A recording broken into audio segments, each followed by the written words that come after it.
साथ सांसद सतना हैं मौजूद, आपके इलाके के बड़े लोकप्रिय नेता भी हैं। तो सर शुरुआत सबसे पहले ये कर लेते हैं, 5 बार से आप सांसद हैं।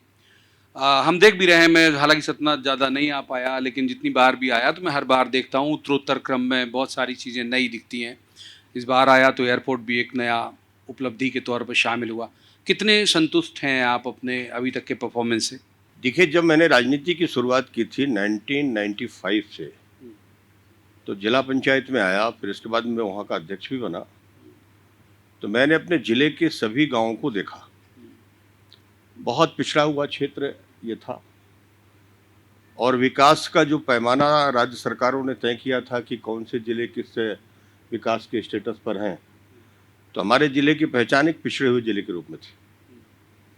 हमारे यहाँ सीमेंट इंडस्ट्री ज़रूर थी, लेकिन ग्रामीण क्षेत्र में बहुत सारा सुविधाओं का अभाव था। जिला पंचायत में आने के बाद पूरी एक रचना हमने तैयार की, गाँव में कैसे बुनियादी सुविधाएं लाई जाए। धीरे धीरे उस दिशा में आगे बढ़े। आज मैं कह सकता हूं कि मेरे जिले के सभी वो राजस्व ग्राम को सभी को पक्की सड़कों से जोड़ दिया।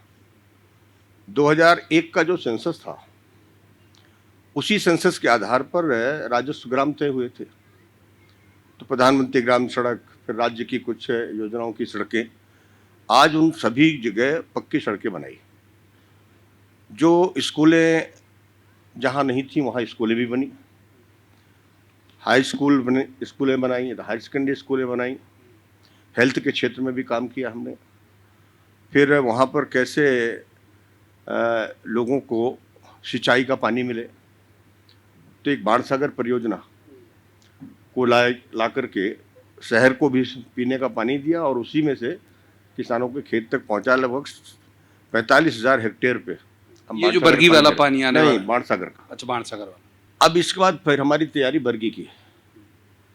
तो बरगी में एक 12 किलोमीटर की एक टनल बननी थी सलीमनाबाद में, कटनी जिले में, और काफ़ी समय से उसमें काम चल रहा था, लेकिन दुर्भाग्यवश कि वो काम पूरा नहीं हो पा रहा था। तो फिर उसको भी हमने अपने हाथों में लिया और उसको चलते चलते अब हमारी वो स्थिति आ गई कि 700 मीटर के आसपास बची है वो हमारी टनल, और हमें पूरी उम्मीद है कि वो नवंबर दिसंबर तक पूरी हो जाएगी और 2026 के जनवरी महीने में हम बरगी का भी पानी यहाँ के किसानों को पहुँचाएंगे। 1,40,000 हेक्टेयर भूमि में हमें बरगी का पानी लाना है, तो वो भी एक उस पर आगे बढ़े हैं। मेडिकल के क्षेत्र में भी जो काम हम लोगों ने अपने ग्रामीण क्षेत्रों में किया है, वो सारे अस्पतालों का उन्नयन कराया। ये बात सही है कि चिकित्सकों की कमी तो अभी भी है, लेकिन इंफ्रास्ट्रक्चर की कमी नहीं है। और जो बुनियादी जरूरत, पानी, बिजली, सड़क, स्कूल, अस्पताल, उस दिशा में तो आज हम काफ़ी कुछ आगे बढ़ चुके हैं। पर्यटन के दृष्टि से भी हमारा चित्रकूट में भगवान राम का लोक है और हमारे हमारे हमारे मुख्यमंत्री जी आदरणीय डॉक्टर मोहन यादव जी ने अभी उसको वनवासी राम लोक बनाने का निर्णय ले लिया है। 1000 करोड़ से ज़्यादा का हमारा प्रोजेक्ट है, जिसका ब्लूप्रिंट बन चुका है और उसमें हम लोग अब धीरे धीरे काम शुरू कर रहे हैं। इसी तरह से माँ शारदा लोक भी बना रहे हैं, उसका भी लगभग 1200 करोड़ का एक प्रोजेक्ट है। तो माँ शारदा का लोक भी बनाने जा रहे हैं। व्हाइट टाइगर सफारी भी अब इस समय पर तो मैहर जिले में है, वो गांव मुकुंदपुर, पहले सतना जिले में था, क्योंकि जिले अब 2 हो गए। ठीक बात। तो वो भी एक बहुत बड़ा पर्यटन का केंद्र हमारा वो बना हुआ है। तो धार्मिक पर्यटन भी हमारे यहाँ बहुत है। चित्रकूट में अकेले दीपावली में 1 करोड़ से ज़्यादा लोग आते हैं, और अमावस्या के दिन ऐसा कोई अमावस्या नहीं होगा जहाँ 4 लाख 5 लाख लोग नहाते हो। माँ शारदा देवी की मंदिर में भी आप जनरल ऐसे चले जाइए तो आपको 10-20 हज़ार आदमी मिल जाएगा। तो ये पर्यटन के दृष्टि से भी हमारा क्षेत्र काफ़ी विकसित हुआ है। तो भारत सरकार की हमने स्वदेश योजना में, बौद्ध सर्किट में, रामायण सर्किट में इसको शामिल किया है, तो उसके माध्यम से भी हम इन क्षेत्रों का विकास कर रहे हैं। तो आज इंडस्ट्री के साथ साथ हमारा जो एग्रीकल्चर ग्रोथ है वो भी बहुत बढ़ा है। हमारे स्मॉल स्केल के लगाने के लिए हमने कई जगह इंडस्ट्रियल एरिया डेवलप किया है, सभी विधानसभा स्तरों पर किया है, तहसील मुख्यालयों तक पहुंच गए हैं हम। और अभी एक बाबूपुर में एक बहुत बड़ा इंडस्ट्रियल एरिया हम लोगों ने बनाया है, धीरे धीरे वहाँ भी इंडस्ट्री अब आ रही हैं। एक हम आईटी पार्क बना रहे हैं बगहा में, और उससे आईटी पार्क के माध्यम से हम काफ़ी बेरोजगारों को वहाँ पर रोजगार भी दे सकेंगे। तो इस देश से हम लोग अभी जो काम कर रहे हैं वो इसी दिशा में आगे बढ़ाने का प्रयास है। सर, ओबीसी एक इतना बड़ा मामला है, अब सुप्रीम कोर्ट ने भी कहा कि डेली सुनवाई करेगी। आप उस कमेटी के चेयरमैन भी हैं, उस जो बनी है ओबीसी को लेके। कांग्रेस ये आरोप लगाती है कि एक नूरा कुश्ती सी खेल रहे हैं आप लोग। कुछ अभी उतना मतलब आपका प्योर सोल नहीं है इस मसले को लेके कि उन्हें 27% रिजर्वेशन देना है, ये कांग्रेस आरोप लगाती है और बाकी पार्टियां भी। देखिए, 27% आरक्षण तो पूरे देश भर में लागू है। मध्य प्रदेश में ये लागू नहीं है, अभी 14% ही है।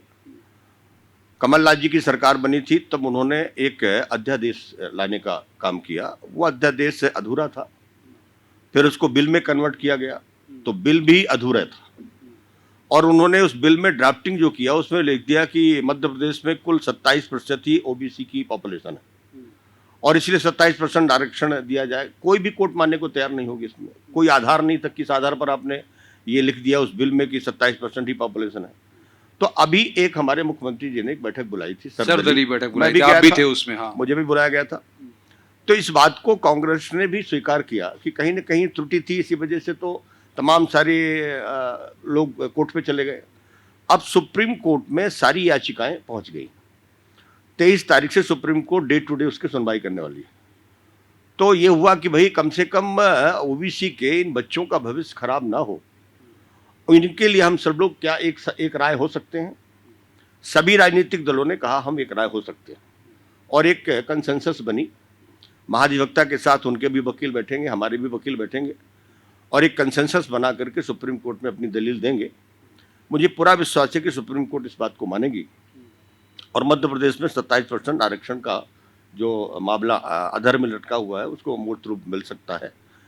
87 और 13 के अनुपात में कुछ नियुक्तियां हुई थी, तो कुछ डिपार्टमेंट जहां पर कोर्ट का कोई रुकावट नहीं था वहां तो 27% दे भी दिया, लेकिन अभी भी कुछ होल्ड है। पीएससी में भी होल्ड है कुछ? अभी पीएससी में भी होल्ड है। पीएससी में एक्चुअली क्या, उनके जो स्टार्टिंग का जो उनका वो विज्ञापन था उसमें कुछ कमियां थी, तो उसमें उन्होंने कोर्ट ने रोक दिया।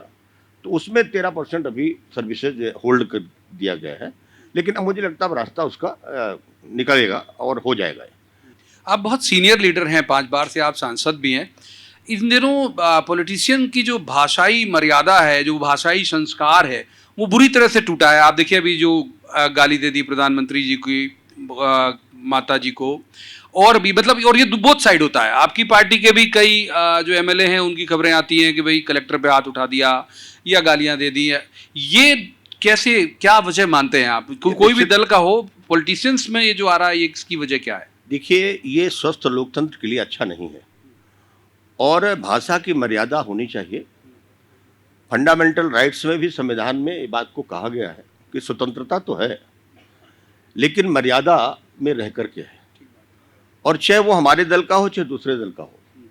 राजनीति में विरोध हो सकता है, असहमति हो सकती है, अच्छी बात है, होना भी चाहिए लोकतंत्र में, लेकिन किसी को अपशब्द कहना, किसी की माँ बहन को गाली देना, किसी को भला बुरा कहना इस तरह से सार्वजनिक तौर पर, मुझे लगता है गलत है, और इस पर रोक लगनी चाहिए।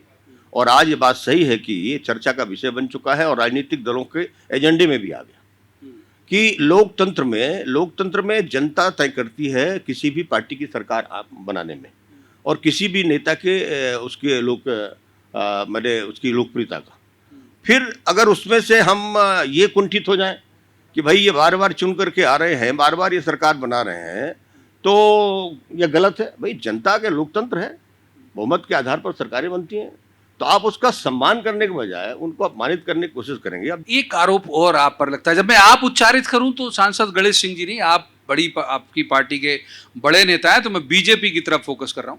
तो आप पर एक आरोप और लगता है, राहुल गांधी ने प्रेस कॉन्फ्रेंस करके भी कहा कि, और चूंकि आप सतना के अलावा एमपी से भी वाबस्ता हैं, दिल्ली से भी वाबस्ता हैं, बड़े नेता हैं, वो कह रहे हैं कि वोट चोरी करके गवर्नमेंट बनाते हो आप लोग। उन्होंने प्रेस कॉन्फ्रेंस करी, लंबा चौड़ा उन्होंने वो भी दिया, और मध्य प्रदेश पे तो 3 मिनट बोला कि भाई एमपी में भी बोला हम गवर्नमेंट बना रहे थे, वो तो चुरा लिया बीजेपी ने।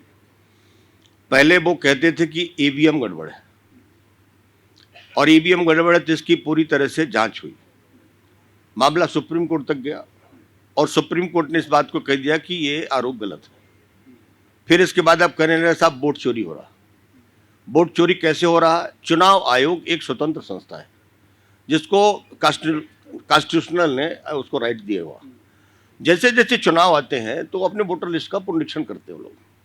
बिहार का चुनाव आया तब पुनरीक्षण हो रहा है वोटर लिस्ट में। स्वाभाविक उसमें कुछ लोगों की मृत्यु हो गई होगी, कुछ लोग वहाँ से छोड़ करके कहीं और चले गए होंगे, कुछ लोग हो सकता है डबल तिबल नाम जुड़ गए होंगे। तो वो परीक्षण हो रहा है और परीक्षण हो करके उन्होंने मतदाताओं के पास एक फॉर्मेट भेजा। उस फॉर्मेट को भेज करके उन्होंने उसको सत्यापन कराया। 96% सत्यापन होकर के लौट के आए। उन लोगों ने तो नहीं कहा कि ये चोरी हो रही। आपको मालूम है कि आप हारने वाले हो, आप विजय आपकी होने वाली है नहीं, तो पहले से ही आप मानस बना रहे हो कि ये तो वोट चोरी हो रहा है। 2024 के लोकसभा के चुनाव में जिस तरह से नैरेटिव बनाया इन लोगों ने कि मोदी आएंगे तो संविधान बदल देंगे, मोदी को आए तो भैया फिर हो गया 12 महीने 14 महीना, तो अगर एक भी संविधान बदलो तो मुझे बता दीजिए। तो ये तो सिर्फ एक प्रोपोगंडा खड़ा करते हैं। प्रोपोगंडा खड़ा करके मोदी जी की लोकप्रियता को कम करने का प्रयास करते हैं, लेकिन दुर्भाग्य है उनका कि वो कम नहीं कर पाते, बल्कि उनकी प्रतिष्ठा और बढ़ती जाती है, उनकी लोकप्रियता और बढ़ती जा रही है। आज विश्व के सबसे लोकप्रिय नेता हैं। आज उनकी सूझबूझ की प्रशंसा पूरी दुनिया कर रही है और जिस तरह से वो भारत को आगे पहुंचाने का काम कर रहे हैं लगातार, सभी क्षेत्रों का डेवलपमेंट करके, आर्थिक। अब बताइए जिस देश में हमारा जो रेशियो था 10वें 11वें नंबर पर थे हमारे दुनिया के मुकाबले में अर्थव्यवस्था में, आज हम 4थे नंबर पर पहुंच गए, हम 3रे नंबर पर जा रहे हैं। आज पर इनकम कैपिटल हमारा बढ़ा हुआ। चिदम्बरम जी कहते थे कि ये डिजिटल करने से क्या होने वाला है। वो देश के वित्त मंत्री थे, विद्वान वित्त मंत्री रहे हैं, और उन्होंने कहा संभव नहीं है। आज 87% हमारा लेन देन डिजिटल हो रहा। आज रिक्शा चलाने वाला भी पेटीएम से पैसा मांग रहा, और जूतों में पॉलिश करना वाला हमारा मोची भाई भी कहता है कि हमारे पेटीएम में पैसा दो। सब्जी बेचने वाला, ये जो परिवर्तन हुआ है ये परिवर्तन अद्भुत है। गांव में जो डायरेक्ट बेनिफिट स्कीम्स हमारी चल रही हैं भारत सरकार की, हम लोग जब जाते हैं तो 80 साल की बूढ़ी माँ भी कहती है कि भैया मेरी पेंशन पिछले महीने से नहीं है, लगता मेरा केवीआईसी खराब हो गया क्या। अब वो 80 साल की अनपढ़ महिला वो कहती कि मेरा केवीआईसी खराब हो गया। ये अवेयरनेस हुआ है और ये मोदी जी के प्रयासों के कारण हुआ है। आज एक एक गांव में ऑप्टिकल फाइबर लाइन पहुंच गई है, सब जगह नेट सुविधा हो चुकी है। आज बैंकों में पैसा भरा हुआ है। आप चाहे वो उठा करके जीएसटी को उठा के देख लीजिए, तो पहले तो कह रहे थे ये तो संभव ही नहीं है, अब आज देखिए किस तरह से, तो बल्कि हम तो हमारी सरकार रिव्यू करने की तैयारी में है। तो जो आज देश में काम हो रहे हैं, राहुल गांधी जी को अच्छा नहीं लग रहा। वो लग रहा है कि हमारी तो लगता है जमीन पूरी तरह से गायब हो गई, और इसीलिए उनका जो आए दिन का व्यवहार, उनके पार्टी के लोग परेशान हैं। अब बताइए अभी हमारे यहाँ पर मध्य प्रदेश में उन्होंने तो एक वक्त तो आप लोग कहते थे कि आपके लिए फायदेमंद है राहुल, जितना सक्रिय रहेंगे उतना आपको फायदा होगा, तो फिर खुश होते रहिए। हम अभी भी कह रहे हैं, अभी भी कह रहे हैं कि कांग्रेस को मेरा साधुवाद है कि वो इसी तरह उनको अपना नेता बनाए रखे, तो जो थोड़ा बड़ा बचा है वो भी सब समाप्त होने वाला है। अच्छा, एक बार फिर सतना की तरफ लौटते हैं सर। आपने अभी धार्मिक टूरिज्म की तरफ इशारा किया, और ये बात सही है कि अभी का जो यूथ है वो जितना हाईटेक है उतना ही आध्यात्म की तरफ भी बढ़ रहा है। मैं देखता हूँ इंस्टा और इन सब पे वो रील डालते हैं, और कितनी संभावना। चित्रकूट हमारे पास भगवान राम, आपके पास बहुत बड़ी एक पूंजी है भी, यहाँ शारदा मैया भी है। क्या और काम यहाँ पर आपको लगता है किया जाना चाहिए कि हर आयु वर्ग के लोगों को ये अट्रैक्ट करे ये इलाका? बिल्कुल, हमारे यहाँ तो भरोत एक जगह है जहाँ पर बौद्धकालीन, यहाँ पर कहते हैं विश्वविद्यालय था। बहुत बड़े प्रभावी वहाँ पर अभी भी स्तूप वगैरह कुछ निकलते रहते हैं, मूर्तियाँ।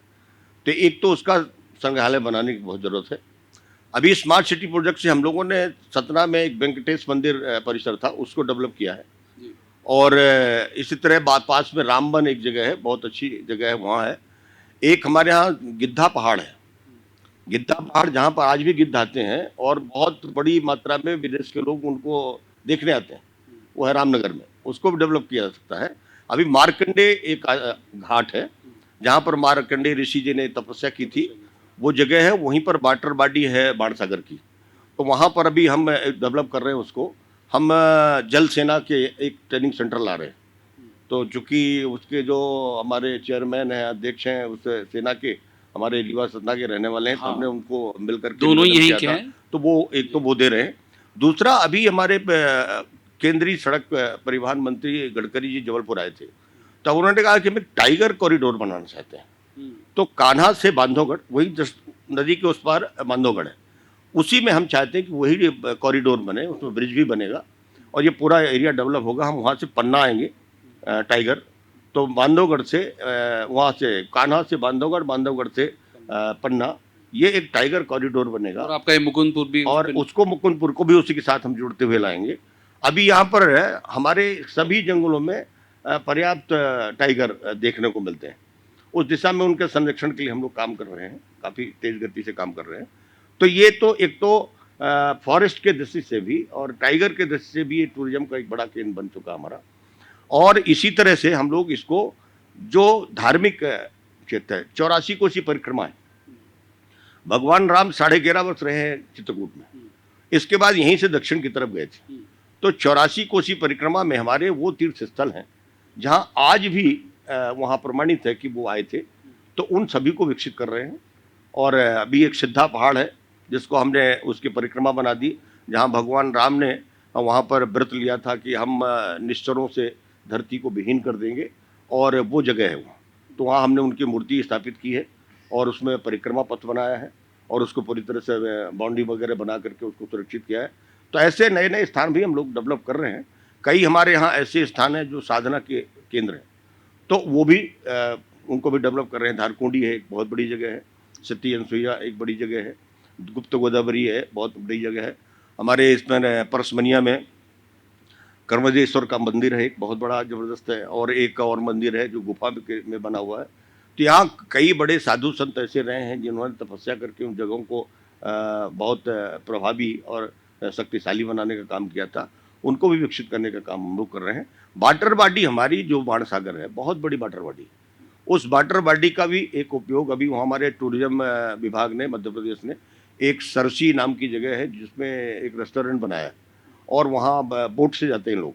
बहुत अच्छी जगह है, उसको और विकसित करना है। वहाँ पर ब्रिज बनाने की भी हमारी योजना है कि उसको ब्रिज बना करके उसको विकसित करेंगे।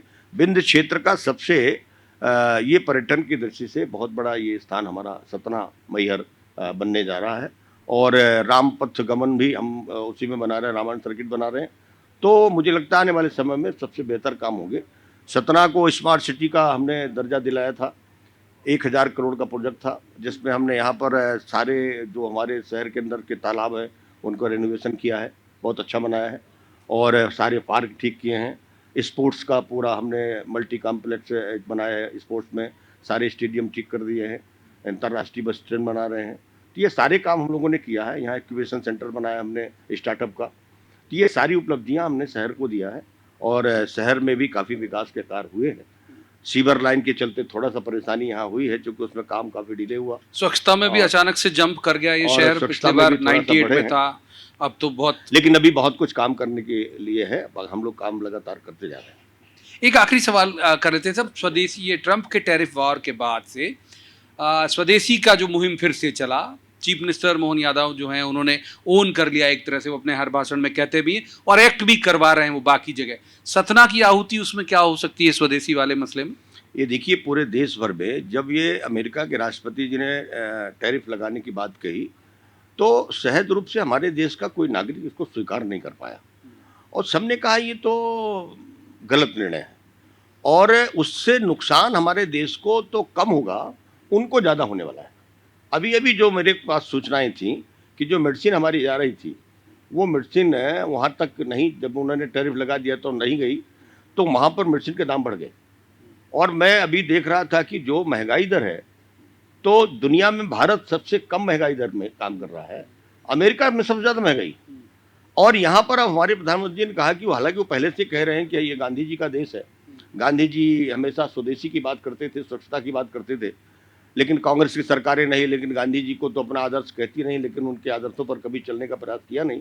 मोदी जी जिनको कहते थे कि ये तो गांधी विचारधारा के विरोधी लोग हैं, लेकिन मोदी जी आए तो आज गांधी का ही भारत बनाने में लगे हुए हैं। और उन्होंने कहा कि स्वदेशी, स्वदेशी और आत्मनिर्भरता अब भारत की ताकत बनेगी, और हम मेड इन इंडिया का प्रोडक्ट उसमें हम और बढ़ाने का काम करेंगे। दुनिया की सर्वाधिक आबादी का देश भारत है, तो हम अपनी ज़रूरत का हर सामान बनाएंगे, यहीं पर विपणन करेंगे, लोगों के हाथों में रोजगार भी देंगे, हमारी अर्थव्यवस्था भी मजबूत होगी। इस दिशा में देश को प्रेरित करने का काम किया। हमारे मध्य प्रदेश के मुख्यमंत्री जी ने भी उसमें उसको आगे बढ़ाने का प्रयास किया है, और मुझे लगता है कि मैं आपके चैनल के माध्यम से देश भर के नागरिकों से ही कहूँगा कि अब हमें स्वदेशी के नारे को मात्र नारा नहीं रखना, बल्कि अपने जीवन में उतारने का काम करना है, और स्वदेशी और आत्मनिर्भर भारत बनाने का जो संकल्प है, इसमें सबका अपना अपना योगदान होना चाहिए। संसद जी, आपने आईबीसी से बात करने के लिए वक्त निकाला अपने व्यस्त कार्यकाल के दौरान, और बहुत सारे आपने देखा कि भाई लोकल से नेशनल, नेशनल से ग्लोबल तमाम मसलों पर बहुत खुल के बात करी, ये भी बताया कि उनका अभी तक का अचीवमेंट क्या है। बहुत बहुत शुक्रिया आपका, बहुत धन्यवाद, थैंक यू।